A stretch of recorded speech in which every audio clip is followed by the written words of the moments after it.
you afraid of me?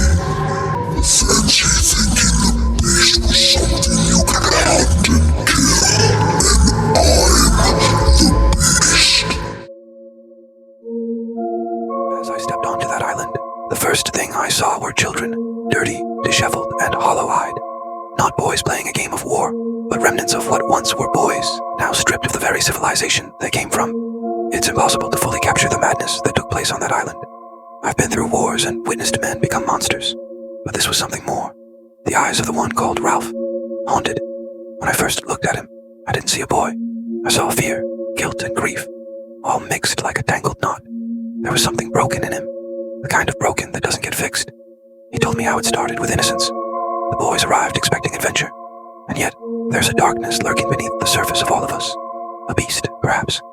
At first, they thought it was something external, a creature in the woods, something to fear and hunt. But the more they lived without rules, the more that beast came from within. Ralph was trying to keep it together, trying to lead them, but he admitted it. It wasn't just fear of the beast in the jungle. It was fear of becoming the beast. They never saw it clearly at first, but the madness crept into them slowly, like a fog rising in the night. I remember Ralph's quiet confession. It wasn't just them. It was me, too. That struck me. It's as though he feared that he, too, had been lost to the island's influence. He spoke about Simon's death and how they all danced around the fire. It wasn't an accident. It wasn't confusion. It was pure, blind rage. They killed him, believing he was the beast. When Ralph tried to explain what happened, his voice cracked. We let it happen. We were part of it.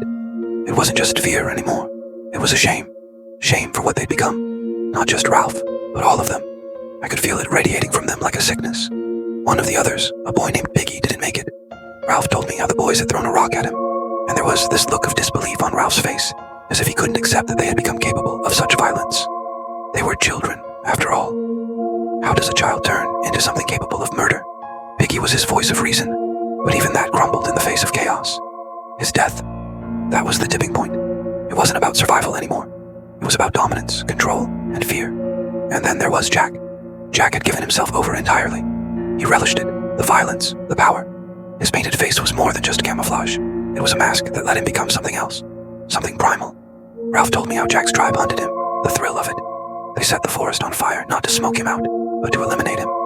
They wanted to kill me, Ralph said, trembling. Not just catch me, but kill me. This wasn't just play acting at war. This was real.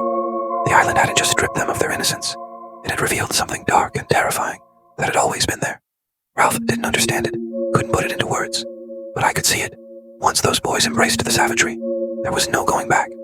Simon. I can't forget what Ralph said about Simon. He knew, you see. Simon had realized that the beast they feared wasn't a creature hiding in the jungle. It was inside them. Simon had tried to tell them, but they silenced him, not just with their voices, but with their hands and fists. It's that realization, that the real danger comes from within, that haunted Ralph the most. The way he spoke about Simon's death, it's as though it had been a turning point for him too. Ralph saw it then, what Simon had been trying to tell them. The island didn't change them, it revealed them. When I saw them standing there in front of the burning forest, with the charred remains of what had been their society, it wasn't the innocence of boys who'd been lost and found. It was something deeper, darker. Ralph wept, not for rescue, but for the loss of something far more valuable than their time on the island. And when I looked at them, I wondered. The Lord of the Flies. They said it like the devil himself lived on that island.